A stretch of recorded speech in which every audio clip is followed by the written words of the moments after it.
Oi, gente, tudo bem?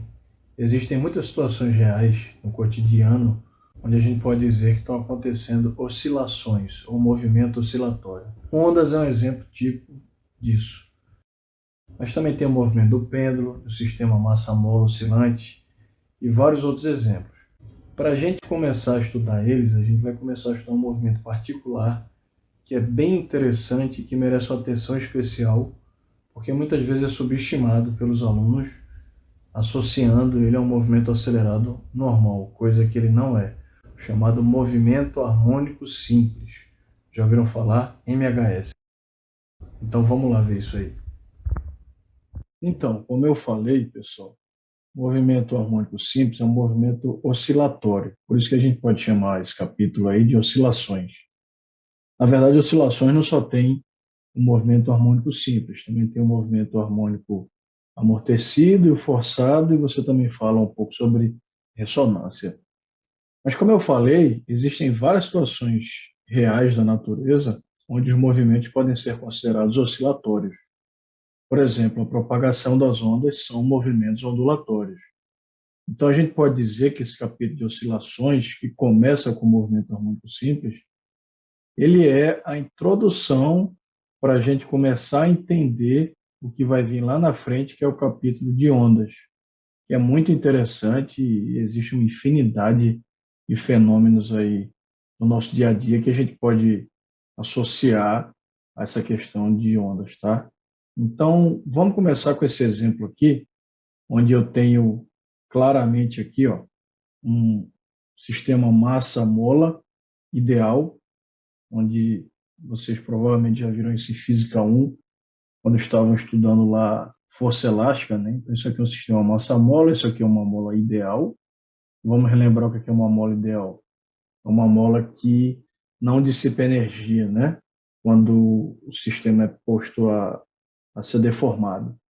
Então, imaginemos que essa mola aqui, nessa posição aqui, ó, eu vou chamar de x igual a zero, é a posição que a mola, né, o bloco nessa posição x igual a zero, a mola não está nem contraída, nem distendida, ou seja, ela está numa posição relaxada.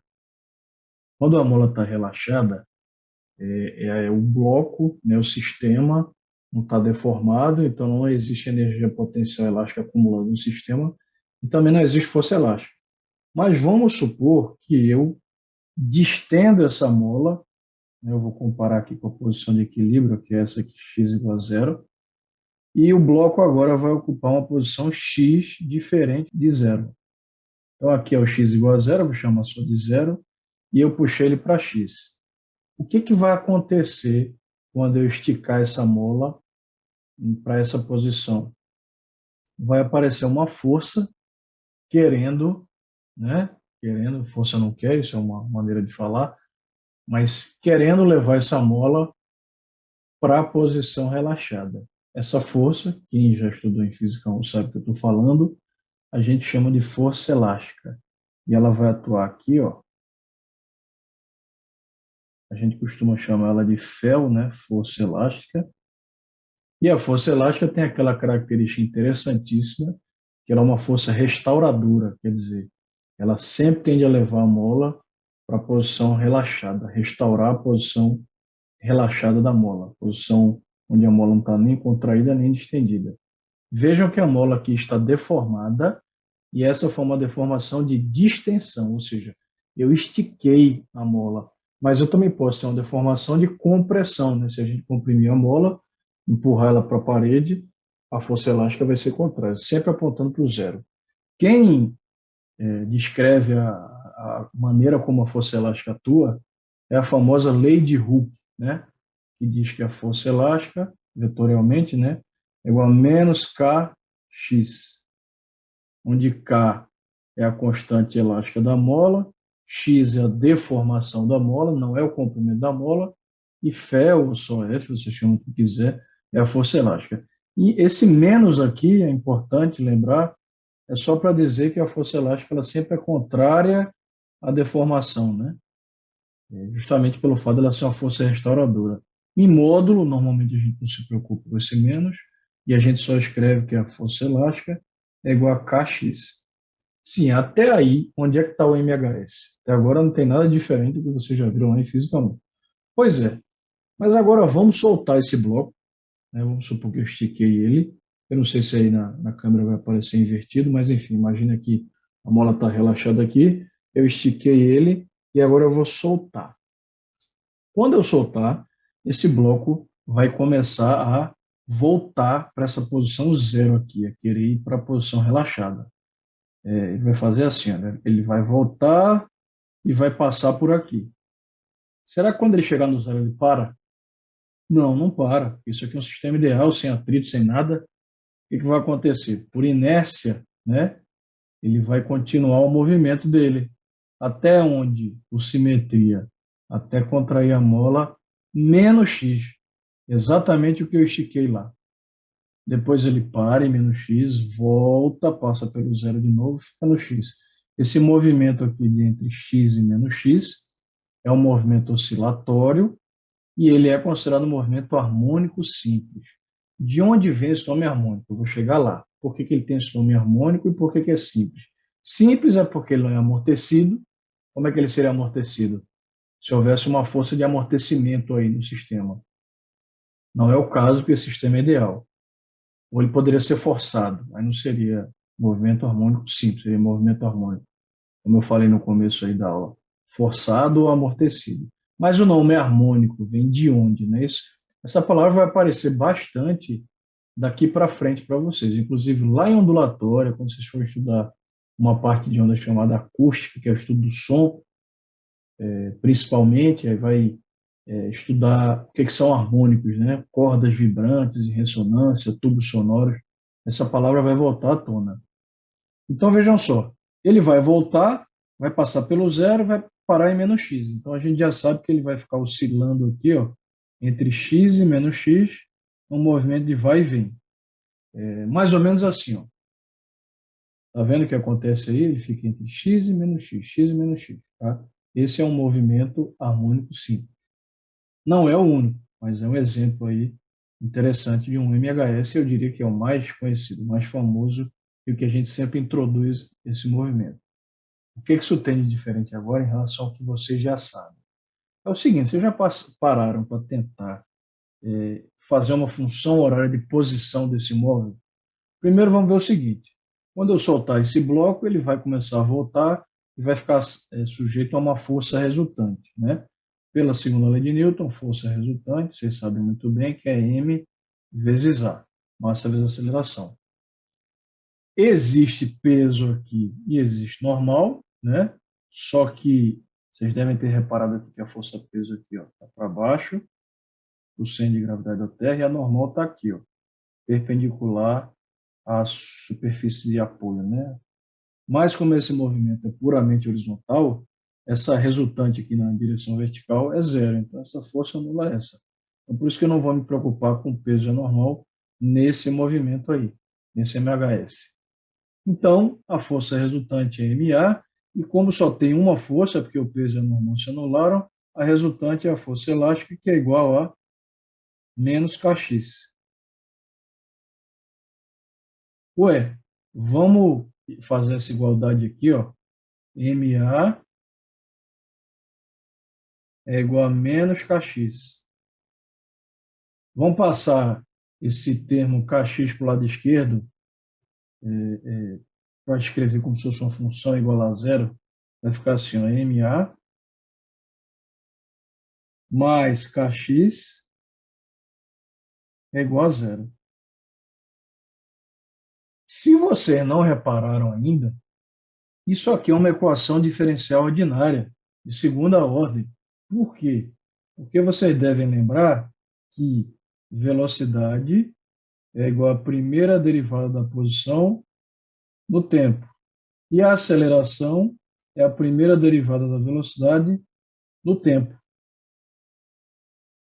Então, eu posso dizer que a aceleração é a segunda derivada da posição no tempo, né? Se eu derivo a primeira vez a posição, eu acho velocidade. Se eu derivo de novo, eu acho aceleração. Então, eu posso escrever isso aqui, ó, como uma função de uma diferencial aí, de segunda ordem. Eu vou tirar essa setinha de vetor em cima, porque agora ela é desnecessária. Então vai ficar assim, ó, m vezes, vou abrir parênteses aqui, ó, d2x dt2, né, que é a segunda derivada, mais kx é igual a zero. E isso aqui, para quem já pagou o cálculo 4, para quem não pagou vai estudar, é uma equação diferencial e ordinária. Nesse caso aqui, como ela está igual a zero, ela é uma EDO homogênea, né? Então, isso aqui, segunda ordem homogênea. Isso aqui é uma EDO, equação diferencial ordinária, de segunda ordem e homogênea. Homogênea porque está igual a zero. O termo d de x aqui é zero, né? Homogênea. Percebam que diferente da equação diferencial ordinária de segunda ordem que é apresentada normalmente na matemática, o termo da primeira derivada não existe aqui. Você tem o termo da segunda derivada, você teria que ter mais o termo da primeira derivada, mais o termo puro sem ser derivada, igual a zero. Nesse caso não tem problema, esse termo da primeira derivada não existe aqui nessa função.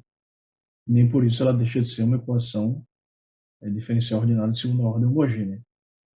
É muito comum a gente fazer uma coisa para tornar isso até essa representação mais elegante. Dizer que a segunda derivada da posição no tempo é x dois pontos. Então ficaria assim, ó, m vezes x dois pontos mais kx igual a zero. Se eu tivesse o termo de primeira ordem, eu colocaria x ponto, né, primeira derivada.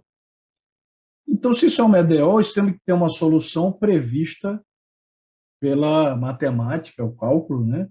Uma EDO é segunda ordem homogênea. Pois é, qual é a função que o termo de segunda derivada mais o termo puro somados dá zero? Tem que ser algum tipo de função cuja derivada, a primeira derivada, quando eu tirar a segunda, volte para ele mesmo para poder somar e dar zero. Vocês pensam em alguma coisa assim? Funções senos e cossenos, né? Então, a solução possível para essa equação é uma solução do tipo x de t, né, porque é a função do tempo, igual a x máximo vezes cosseno de ômega t mais φ ou φ zero. Eu vou chamar de φ zero. Tem livro que chama só de φ. Enfim, aí é a escolha pessoal, tá? Essa solução aqui, se você jogar ali na função, vocês vão ver que vai dar certo. As constantes ali, inclusive, vão se misturar. Preste atenção numa coisa aqui. Isso é uma solução para essa EDO aqui, em cima. E, se vocês notarem, isso aqui é uma equação horária de posição do bloco ali. Ele mostra como é que o x varia em função do tempo. A gente pode chamar a função horária da elongação, né, que seria a posição x do bloco ali, em relação ao zero. Vamos ver com calma quem é cada termo desse aqui. Xm é o valor máximo do x. A gente vai chamar ele de amplitude agora. Se a gente voltar agora lá para cima, eu posso fazer isso agora. Como eu deformei essa mola em x e ela vai ficar entre x e menos x indefinidamente, esse x máximo eu já posso chamar de xm. Xm e xm. Alguns livros, para não chamar de xm, chamam de A maiúsculo, de amplitude. Não faz diferença mais uma vez, tá, gente? É questão só de símbolo aí. Então, xm é amplitude, que é o maior valor de x, tá? Qualquer x vai ser menor do que xm se não for amplitude. Até porque, se você lembrar aí da matemática, o cosseno é uma função que vive no intervalo entre menos 1 e 1, né? O cosseno de θ, o cosseno de x, é sempre maior ou igual a menos 1 e menor ou igual a 1, né? Não existe um cosseno que dê menos 2 ou dê 2. Ele sempre tem que estar entre menos 1 e 1, passando pelo zero, inclusive. Então, significa dizer que qualquer valor aqui que não seja menos 1 ou mais 1, multiplicado por esse termo aqui, você vai ter um decimal aqui, 0,9, 0,6, 0,4. Tem aqueles valores que a gente já conhece, né? Raiz de 3 sobre 2, 1 meio, raiz de 2 sobre 2, que dão decimais, obviamente. Se você multiplica por xm, vai dar um x menor. mostrando que o bloco está mudando a posição ao longo do tempo. Quem é o T? O T é o tempo, porque isso aqui é uma equação horária. Depende do tempo. Cada tempo que eu jogar aqui, eu vou ter um argumento desse cosseno aqui, que é o que está aqui dentro, diferente. E aí, quando eu tirar o cosseno, normalmente a gente faz isso na calculadora científica, né? A gente vai achar o valor numérico, multiplica por xm e acha o x de t. Esse ômega, vocês podem dizer, professor, eu já vi ômega lá em movimento circular. A gente chamava ele de velocidade angular, e era medida em radiano por segundo. Naquele caso, era uma velocidade angular porque eu estava medindo o movimento circular, né? Ou seja, quantas frações de 2π ele dava por segundo, né? 2π é uma volta completa. Aqui, a gente vai associar o movimento de vai e vem também a um movimento angular, porque eu estou usando uma função cosseno, uma função trigonométrica. E aí, por isso, o que seria um período desse MHS? Seria a mola sair lá do XM, voltar até o menos XM, vir de novo até o XM. Isso é um período aqui, ó. Se eu subir aqui, ó, seria ela sair daqui, né? Disparou o cronômetro, puf, aí ela vai, passa pelo zero, vai até menos XM, aí é meio período, depois volta e para aqui, aí é um período, é o T maiúsculo, Tzão, né? Isso é um período. Por quê? Porque esse movimento é cíclico, é periódico, ele se repete e vai sempre fazer sair de volta no mesmo tempo. Então, é interessante também usar uma grandeza angular como o ômega, que vai medir quantas frações de 2π, ou múltiplos de 2π, que seria uma ida e volta completa, né? Lembra que a gente está associando ao período angular de uma circunferência, 2π radiano, né? Não esquecer disso. Aí, cada ida e volta é 2π. Então, se eu medir essa velocidade em rádio por segundo, eu consigo saber quantos ciclos ele dá, ou frações de ciclo por segundo. Essa grandeza agora a gente não vai chamar mais de velocidade angular. A gente vai chamar de frequência angular. Então, ela muda de nome aqui na NHS. Frequência angular. Medida, sim, deixa eu colocar a unidade dentro do SI. Amplitude no SI, como é distância medida em metro, e frequência angular, como é no SI, também vai ser rad por segundo, radiante por segundo. E φ0 ou φ é a chamada constante de fase, ou eu gosto de chamar de fase inicial. A gente normalmente só vai se preocupar com esse φ0 quando você for comparar dois MHS distintos, né, sistemas massa-mola, por exemplo, começando em posições distintas. Aí, para você mostrar esse atraso de um com o outro, que pode ser um atraso angular, né, equivalente a ciclos, aí você coloca, por exemplo, num dos MHS você bota a constante de fase zero e no outro você bota, por exemplo, π. Significa dizer que o outro sistema massa-mola está meio ciclo, né, porque um ciclo completo é 2π, está meio ciclo na frente da anterior. Como lá em cinemática, quando você ia fazer problema de encontro de dois móveis, normalmente, você colocava o S0 a posição de um zero e a posição do outro era a diferença de distância entre eles. É muito parecido aqui essa ideia. Então, raramente essa constante de fase vai ser um problema para a gente, tá? Ela é medida no SI em rádio, né?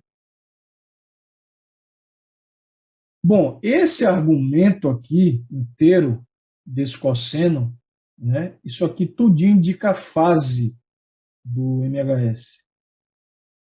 Aí, vocês não podem esquecer disso, nunca tem que estar em rádio. Eu vou pegar a calculadora científica aqui para mostrar para vocês aqui. Meus alunos, quando eu vou corrigir prova, ainda erram muito isso, apesar de eu avisar. Então, não custa nada a gente relembrar. Quando você liga uma calculadora científica, dessas tradicionais, estilo essa que eu tenho aqui, que é a Casio, né? Eu sei que tem outras marcas, não estou ganhando dinheiro da Casio não, mas é porque são das mais conhecidas, né? Vocês devem ter uma calculadora científica parecida com essa aqui. Aí se vocês olharem aqui, ó, não sei se dá para ver por causa da resolução da câmera, talvez não dê, mas você olha lá em cima, do lado direito, tem um D, às vezes. Esse D significa degree, é grau em inglês. A calculadora está em grau. Se você tirar o cosseno desse argumento aqui em grau, vai dar errado, porque não é SI. Você tem que usar tudo em RAD. Para você evitar esse erro, você passa a sua calculadora para RAD. Na minha, como é que funciona? Tem essa tecla Mode aqui, ó. Eu aperto uma vez, duas vezes. Aparece aqui, ó, Degree e RAD. Ao contrário aí, espelhado. Né? Degree e RAD. RAD é o número 2. Aí eu aperto 2. Aí agora aquela letrinha que era um D passou a ser um R agora. Significa dizer que minha calculadora científica está em radiano. Então não esqueçam de fazer isso, porque se vocês não fizerem, os problemas que vocês vão resolver, por exemplo, do Halliday, vão dar errado porque não vão estar em radiano, tá? Então foi só uma lembrança aí para vocês. Então, veja, voltando para cá, né? Essa aqui é a fase, essa aqui é a amplitude, essa é a frequência angular, essa é a constante de fase. E esse é o tempo, né? Que a gente vai substituindo e à medida que vai substituindo, esse x vai mudando. Professor, não respondeu ainda o danado do termo harmônico, de onde vem? Pois é, agora vem. A palavra harmônico deriva das funções trigonométricas senos e cossenos. Funções harmônicas são funções senos e cossenos, que obedecem, né, quando eu mostrar os gráficos aí, vai ficar mais claro para vocês, obedecem funções que têm gráficos senoidais ou cossenoidais. Por isso que esse movimento é chamado de harmônico simples.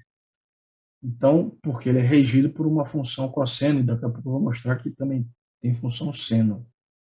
Por que que esse movimento não é trivial, né? Como os movimentos que vocês estudavam lá em cinemática, por exemplo? Porque, se vocês notarem, o x varia, né, com uma função cosseno com o tempo. O professor não podia associar isso aqui a um MUV, por exemplo, um movimento uniformemente variado? Não, não pode. Sabe por quê? Porque, se vocês notarem, à medida que esse bloco vai se deslocando para cá, né, ele vai fazendo isso daqui, ó, essa deformação X aqui da força elástica muda, diminui. Se ela diminui, como K é constante, que é a constante elástica da mola, a força elástica também diminui.